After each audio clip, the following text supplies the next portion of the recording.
pessoal, aqui Juliano Colombo, professor aí da disciplina de Processo Civil. Vamos agora, nessa reta final, nesse tópico, chegando pertinho da prova aí, dar algumas dicas importantes para você na matéria de Processo Civil para você garantir a sua aprovação. Aqui na Verbo Jurídico, tentamos trabalhar sempre em matérias focadas, preparando bem você para enfrentar, na hora da prova, os principais assuntos que podem ser colocados lá. Então, aqui na disciplina de Processo Civil, nessa revisão, nós vamos trabalhar com alguns tópicos que eu considero importantes. Se a gente analisar assim, como vem caindo, o histórico da prova, a gente vai conseguir perceber que algumas matérias são repetitivas, que algumas matérias vêm sempre no norte da FGV como uma das matérias principais. Claro, na parte aqui de processo civil. Então, nessa revisão, peço que você acompanhe, vai pegando aí um papel, uma caneta, vamos colocar, a prova está pertinho, gente, não vale a pena deixar passar nada. Então, a gente vai colocando, visualizando e vendo os principais assuntos e o que você tem que ficar ligado.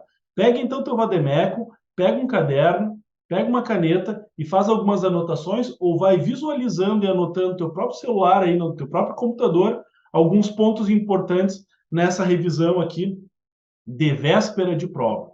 Pessoal, primeiro assunto que eu gostaria de tratar com vocês, contestação, matéria de resposta do réu. No processo civil, uma matéria essencial, uma matéria principal é a contestação.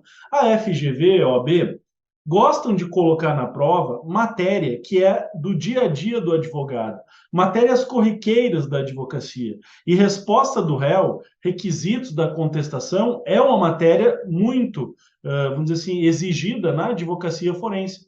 E, portanto, sempre dentro daquelas que podem cair para você. Então, olha só, na parte de contestação, o que você tem de importante? Uma matéria é fundamental na contestação, que são as preliminares. Então, as matérias que eu tenho que alegar na contestação como preliminares. Eu ressalto aqui para vocês algumas importantes. Primeiro, incompetência absoluta e incompetência relativa. Uma matéria importantíssima aí.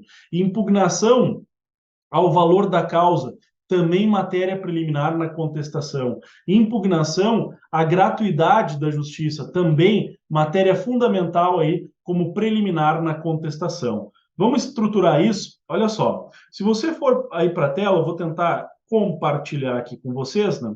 Estamos aí compartilhando, portanto, a tela. A gente vai ter, no âmbito, né, do processo civil, a gente vai ter a parte da contestação, né? Então, aqui, na parte da contestação, a gente tem... deixa eu pegar aqui o artigo para vocês. A gente tem as matérias de mérito e as matérias preliminares ao mérito, que deveriam ser alegadas. Meu Ctrl F aqui não está funcionando. Peraí. Aqui. Agora foi. 335. O réu poderá oferecer condução. Isso, matéria bem rasa, bem fácil. O que eles costumam colocar? O 337. Incumbe ao réu, antes de discutir o mérito, alegar. Aqui, ponto importante, se cair contestação, vai estar dentro desse ambiente aqui. Tem 3 preliminares que eu peço que você entenda. Incompetência absoluta ou relativa, importantíssimo. A preliminar de incorreção do valor da causa e a outra preliminar que eu falei aqui tem a ver também com a parte do agravo do instrumento, que é a indevida concessão do benefício da gratuidade da justiça.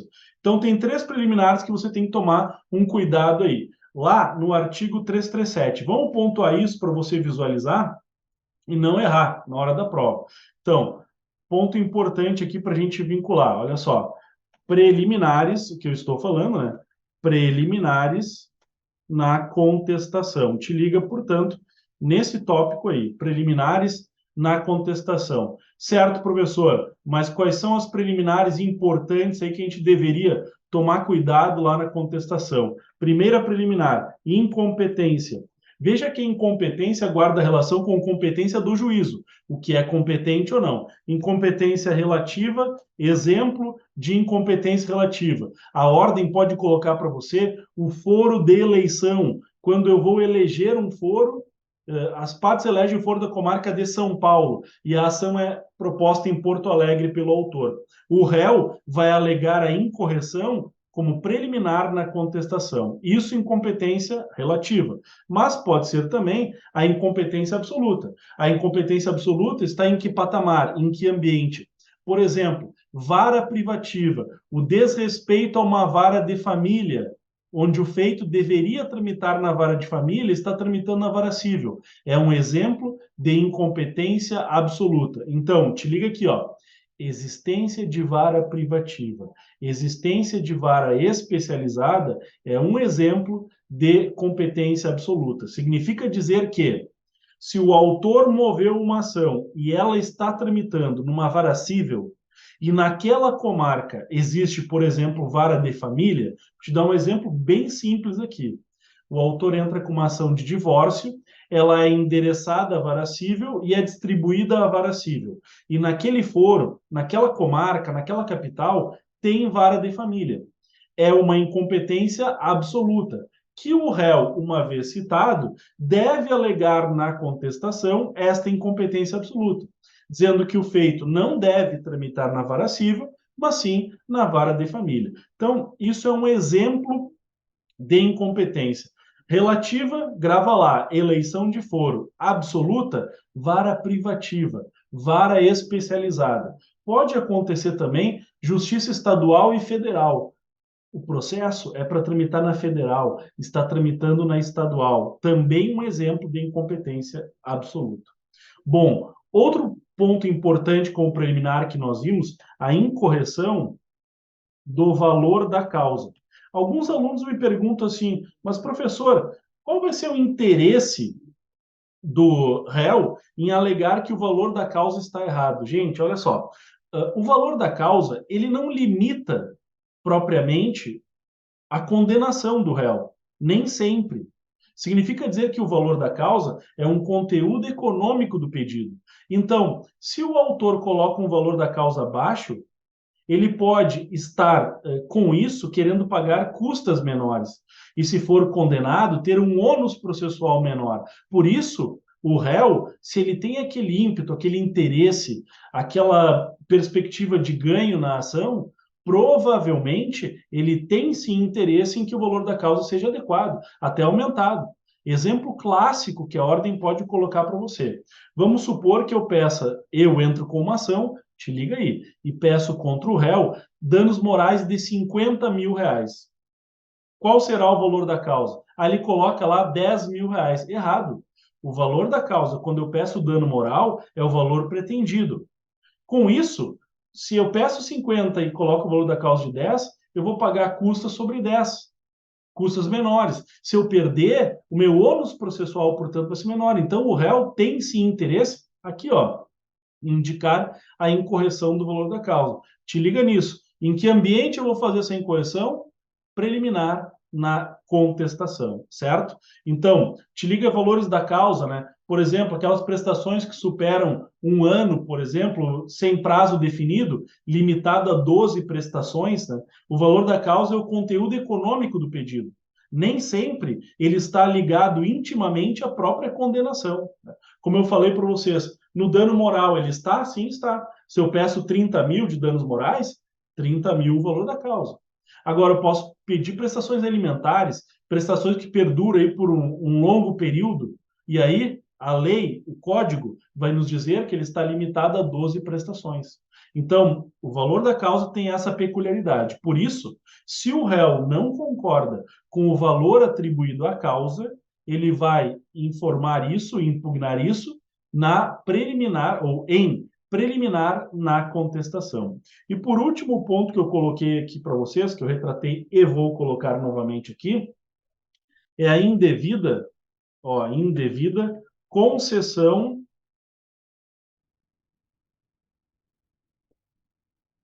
da gratuidade da justiça.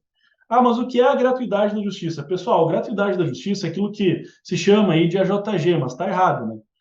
A JG é assistência judiciária gratuita, né? Que é o que faz a Defensoria Pública, por exemplo, o que faz os escritórios das faculdades de Direito, isso é um exemplo também. Então, isso é exemplo de estruturação de assistência judiciária gratuita. A gratuidade da justiça propriamente, ela é outra coisa. É o não pagar, né, não estar vinculado ao pagamento, por exemplo, de custas iniciais ou de custas recursais ou de uma perícia. Se foi dada gratuidade ao autor, cara, te liga aqui, ó, importantíssimo. Se foi dada gratuidade ao autor, não cabe agravo de instrumento. Quando for conferida a gratuidade, não cabe agravo de instrumento, cabe preliminar na contestação. Então, botar assim, ó, gratuidade da justiça. O autor entrou e pediu gratuidade da justiça. Vamos supor que essa gratuidade da justiça ela foi deferida, tá? Vou botar aqui um verdinho, ó. Deferida a gratuidade da justiça. O que nós temos como consequência disso? Como eu vou atacar isso? Acabamos de falar, ó, preliminar na contestação. Te liga porque isso é uma causa, é uma matéria que a ordem pode colocar, gosta muito disso. Já é diferente se o autor pediu gratuidade e te liga aqui, ó, não conseguiu gratuidade. Se o autor pediu gratuidade e não conseguiu a gratuidade, o que ele vai fazer? Aí, dessa matéria aqui, aí então caberia agravo de instrumento. Porque uma das causas previstas no agravo de instrumento é o indeferimento ou a revogação da gratuidade da justiça. Então, cara, gente, por favor, não vamos errar isso. Deferida a gratuidade, deferida, ganhou, deferida, se o réu não concordar preliminar na contestação. Indeferida a gratuidade, não foi dada, o nosso X ali, o autor tem o recurso de agravo de instrumento. Agora, eu não posso alterar isso. Se for deferida, o réu pode agravo de instrumento. Não, não pode. O que o réu tem para fazer no caso de deferimento da gratuidade é atacar isso na preliminar de contestação. Certo? Galera, se liguem nisso. Isso é um ponto importantíssimo aí para a gente vincular e para a gente estar ligado na hora da prova. Outro ponto importantíssimo, fica ligado. A hipótese de intervenção de terceiros. Gente, nós temos 5 hipóteses de intervenção de terceiros. O que a ordem vai te colocar? Normalmente, é sempre o mesmo sentido. Ela narra uma situação e pede para você identificar qual hipótese de intervenção de terceiros vai ser utilizada. Vamos lá para a gente tentar entender as intervenções e verificar os principais pontos, o que eles podem pegar e as principais causas da intervenção. Para isso, novamente, vamos desenhar, vamos ficar ligado, vamos desenhar e vamos entender essa matéria. Então, vou compartilhar com vocês aqui o quadro, né, que a gente já estava trabalhando. Agora eu vou dar uma apagação geral aqui, tá? E aí, vamos agora para as hipóteses de intervenção de terceiros. Uma matéria bem importante também. Vamos lá. Deixa eu ajeitar aqui. Olha só. Pessoal, na hipótese de intervenção de terceiros, tá, nós temos algumas matérias que costumam cair mais, outras que não caem tanto. Então, vamos trabalhar numa ordem. Primeira ordem aqui, assistência. Assistência. Olha só, a assistência, o código divide em assistência simples ou litisconsorcial. A gente já vai ver isso. Assistência simples ou litisconsorcial. São os casos típicos aí de assistência. O que a assistência ela exige? A assistência ela vai exigir da gente o interesse jurídico.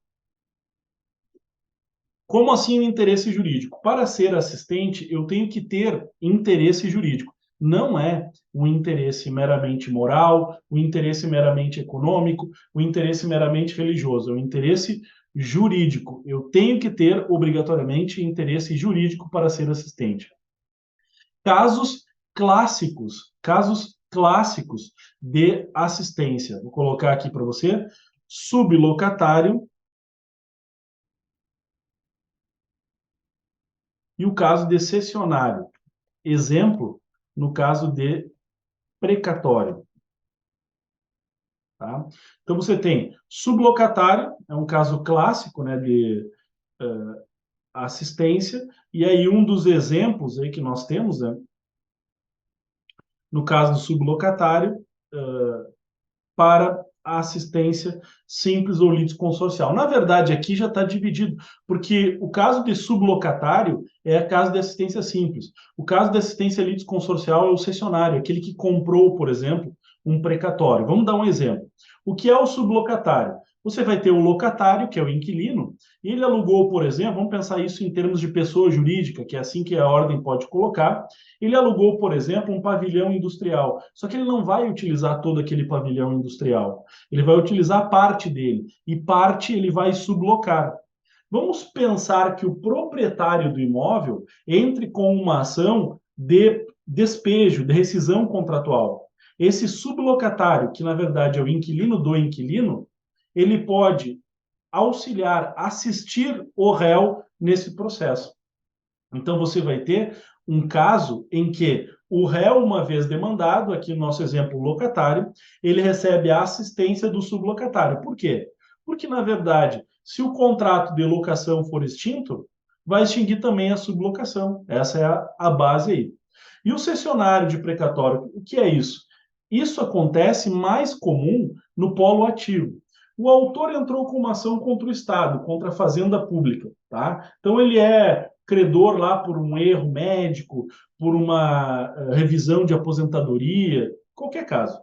Aí ele vai lá e tem um crédito perante a fazenda pública. Eu não estou falando aqui em carta precatória, estou falando em precatório. Então ele tem um crédito perante a fazenda pública. Esse crédito que ele tem perante a fazenda pública, ele pode ser que a fazenda pública, se for, por exemplo, saudável, vai pagar. Ah, foi inscrito lá até o ano passado, em abril, no próximo ano vai pagar, só que alguns estados atrasam bastante, como o meu aqui, estado do Rio Grande do Sul, atrasa bastante. Então, o credor pode ter interesse em vender, ceder aquele precatório. E aí ele faz mediante uma cessão de crédito. Esse cessionário, que é quem recebe, ele pode entrar no processo diretamente aqui como assistente litisconsorcial. Esse é um exemplo aí muito clássico, né, de assistência, seja ela simples ou litisconsorcial. Segunda hipótese, pessoal, de intervenção de terceiros, muito cobrada, talvez a que mais caia aqui, denunciação da lide. Tá? A denunciação da lide é um exemplo clássico de intervenção de terceiros. Caso mais comum para a ordem cobrar de você aí. Caso mais comum para a ordem cobrar é seguradora. Caso de acidente de trânsito. Então, a ordem pode contar um caso, né, de seguradora de acidente de trânsito, em que o réu ele é o causador do acidente de trânsito, só que esse réu, que é causador do acidente de trânsito, ele, na verdade, tem contrato de seguro. Então, o réu, uma vez demandado, né, vamos supor, o que eu posso contar aqui para vocês? Ah, o sujeito está dirigindo lá seu veículo e bateu, abalroou o veículo da frente, né? Bateu lá no veículo da frente, beleza. O que vai acontecer? Ah, provavelmente eles vão sair, vão conversar e vão ser encaminhados lá para a seguradora daquele que causou o dano. Só que o autor aqui, ele pode não concordar, a vítima pode não concordar com a mecânica, com aquilo que vai ser pago, onde vai ser consertado o veículo. Então o autor vai lá e demanda contra o réu que tem contrato de seguro. Este réu que tem contrato de seguro, ele denuncia da lide a seguradora. Essa é uma hipótese clássica de denunciação da lide. A ordem pode contar para você acidente de trânsito e seguradora. O outro caso que também existe, não é muito comum, é o caso de evicção. Evicção. Que é, por exemplo, quando o sujeito comprou um imóvel, né, caso mais comum, comprou um imóvel, e vem posteriormente a perder por uma sentença transitada em julgado, ele vai perder esse imóvel, ele já poderia, no curso daquela demanda, denunciar da lide o alienante imediato, quer dizer, quem lhe vendeu, né, aquele imóvel. Então vamos pensar assim, o que a ordem pode colocar? Eu comprei determinado imóvel, adquiri lá determinado imóvel e ao adquirir aquele imóvel, posteriormente um terceiro demanda contra a minha pessoa e eu vou vir a perder aquele imóvel. Então eu denuncio da lide aquele que é o alienante imediato, aquele que me vendeu o imóvel. Outra hipótese clássica que também de intervenção de terceiros, que costuma cair confundindo com a denunciação da lide, é o chamamento ao processo. Gente, chamamento ao processo é caso comum, tá?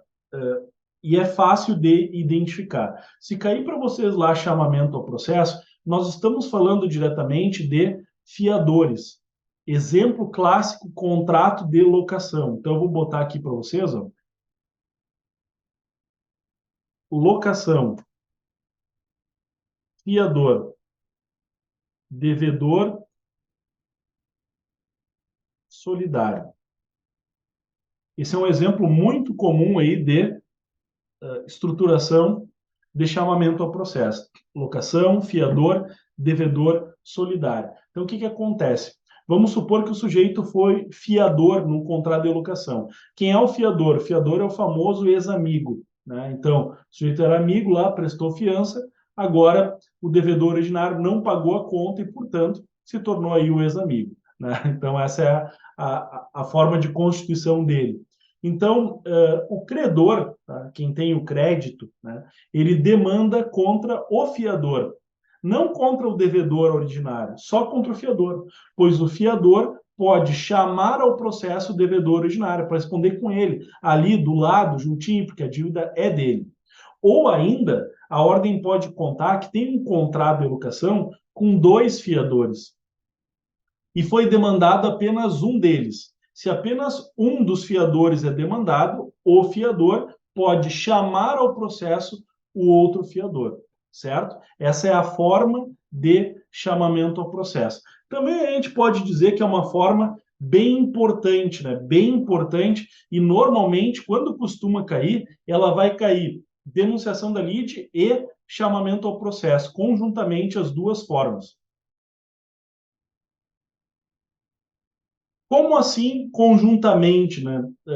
Denunciação da lide e chamamento ao processo. Eles vão contar um caso, por exemplo, se é contrato de locação e tem fiança, eles vão contar um caso para você que usualmente você vai utilizar ou denunciação da lide ou o caso de chamamento ao processo. Então, só te liga, se eles contarem acidente de trânsito, caso de contrato de seguro, denunciação da lide. Se eles contarem lá um contrato de locação, aí é fiança, fiador, devedor originário, devedor solidário, o como ingressar mais alguém no polo passivo, chamamento ao processo. Como nós colocamos aqui, né? Exatamente como está colocado aqui para você, certo? A outra forma de intervenção de terceiros, ela já existia há muito tempo, né? Materialmente, só que não havia o procedimento, que é o incidente de desconsideração da PJ. Então, significaria incidente de desconsideração da personalidade jurídica. Esse incidente de desconsideração da personalidade jurídica, ele aqui é importante, tá? Pelo seguinte, ó, vamos só comentar ele um pouquinho antes. A desconsideração da personalidade jurídica, ela existe há muito tempo. O que o Código fez? O Código de Processo Civil. Ele apenas deu a cadeia procedimental. Ele estabeleceu o procedimento para a desconsideração da personalidade jurídica. Foi isso que ele fez. Então, o que fez diretamente aí o ambiente do incidente? Se criou um incidente no Código dizendo, olha, se eu estou demandando contra uma pessoa jurídica e eu verifico confusão patrimonial, infração à lei, contrato social, estatuto, abuso de personalidade daquela pessoa jurídica por parte, por exemplo, do sócio pessoa física, eu faço um incidente para buscar o patrimônio da pessoa física do sócio. Então, eu estou cobrando uma pessoa jurídica, ela não tem nada de patrimônio. E aí, dentro disso, eu desconsidero a pessoa jurídica e, por meio de um incidente, eu cito o sócio, a pessoa física, para que, então, ele integre aquele processo e venha responder com o seu patrimônio. Isso é um incidente de desconsideração da personalidade jurídica, que pode ser direto, ou seja, eu desconsidero a pessoa jurídica e chego na pessoa física, ou ele pode ser também inverso. Como assim inverso? Eu desconsidero a pessoa física e chego no patrimônio da pessoa jurídica. Então, esse incidente de desconsideração, o que eles vão contar propriamente aí para você, né? Provavelmente assim, ó, dívida, vou botar aqui em azul, né? Dívida da pessoa jurídica, ocultação de patrimônio. Provavelmente a questão ela vai vir nesse sentido, né?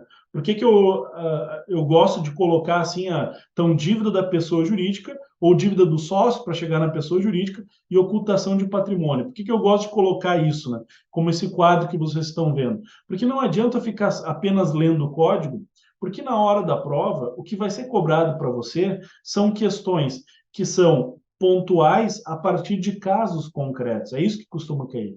Tanto que você vai enfrentar lá na véspera da prova, ou melhor, na prova, né, você vai enfrentar, e agora na véspera falando, você vai enfrentar questões lá extremamente complexas, longas, né? E a partir dessas questões longas, isso até é maçante, você vai lendo casos concretos, são 80 casos concretos que você vai lendo. É por isso sempre lembrar do azulzinho aí do lado, né? Dizendo, ó, contrato de locação fiador, chamamento ao processo, seguro, evicção, denunciação da lide. Ah, o caso do sublocatário, assistência litisconsorcial. Isso cai muito na hora da prova. E aí o caso de desconsideração da personalidade jurídica, uma dívida da pessoa jurídica. Caso clássico aí para ser colocado para você. E depois, por fim, uma expressão aí um pouco estranha que alguns não entendem, né? Amicus curiae, o amigo da corte, o amigo do julgador, né? Significa que em casos, seja no primeiro grau, no segundo grau ou nos tribunais superiores, quando você tem um caso que vai ser julgado e tem uma repercussão social, um impacto social, uma especificidade, tipo uma especificidade técnica, né, para ser julgado, o juiz pode admitir de ofício ou a requerimento das partes ou do próprio terceiro que quer entrar no processo, admitir que este terceiro participe do processo. Para quê?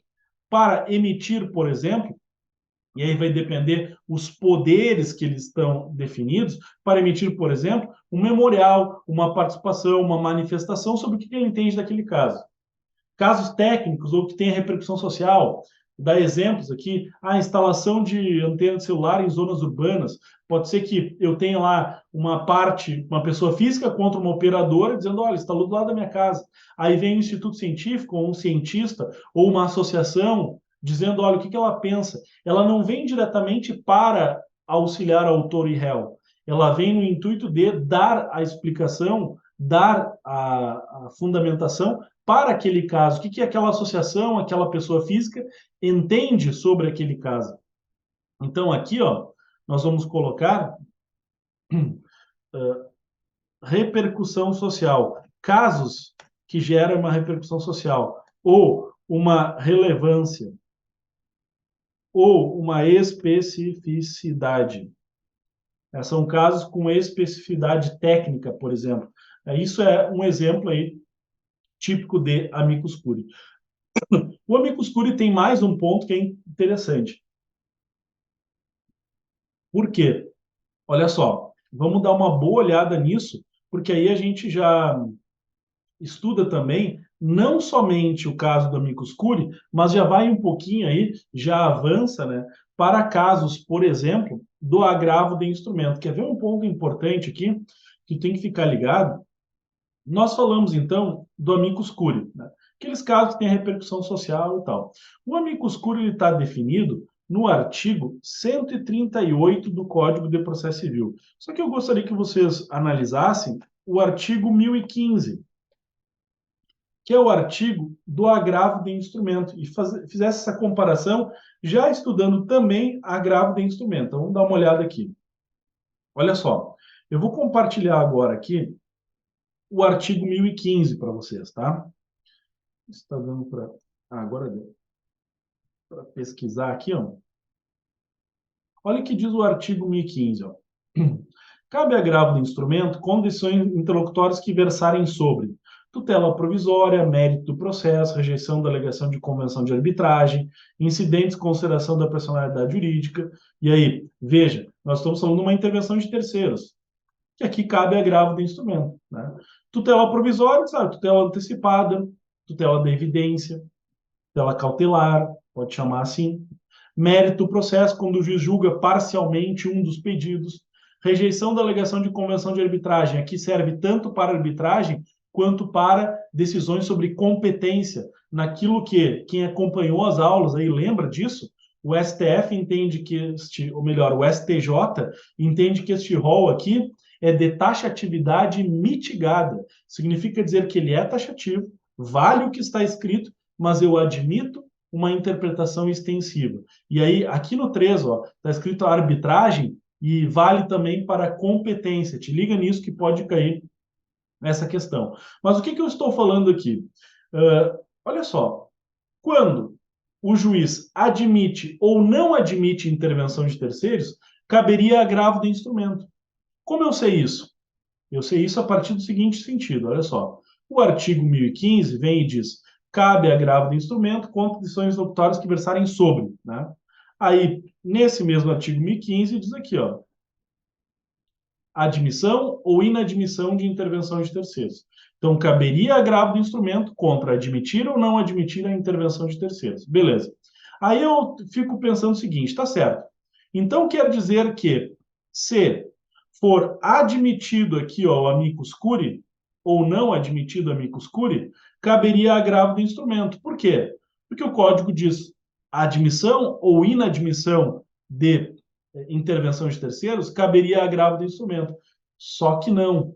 Por que só que não? Porque, na verdade, se eu analisar o artigo do amicus curiae, ele é específico dizendo que, neste caso, não cabe recurso. Vamos dar uma olhada aí? Olha só. Aqui, então, admissão e inadmissão de intervenção de terceiros. Vamos lá para o artigo 138. O que fala esse artigo 138? O artigo 138 aqui, gente, é o artigo do amicus curiae. Ele diz assim, o juiz ou relator, considerando a relevância da matéria e a especificidade do tema objeto da demanda ou repercussão social da controvérsia, poderá, por decisão irrecorrível, de ofício aqui emenda as partes, para quem pretenda manifestar-se. O que está colocando aqui? O artigo 138, ele é claro, específico ao dizer que é por decisão irrecorrível. Então, olha só, vamos lá na tela. Cabe agravo do instrumento contra a admissão ou inadmissão de intervenção de terceiros, salvo esse caso específico aqui, né? Salvo esse caso específico do amicus curiae.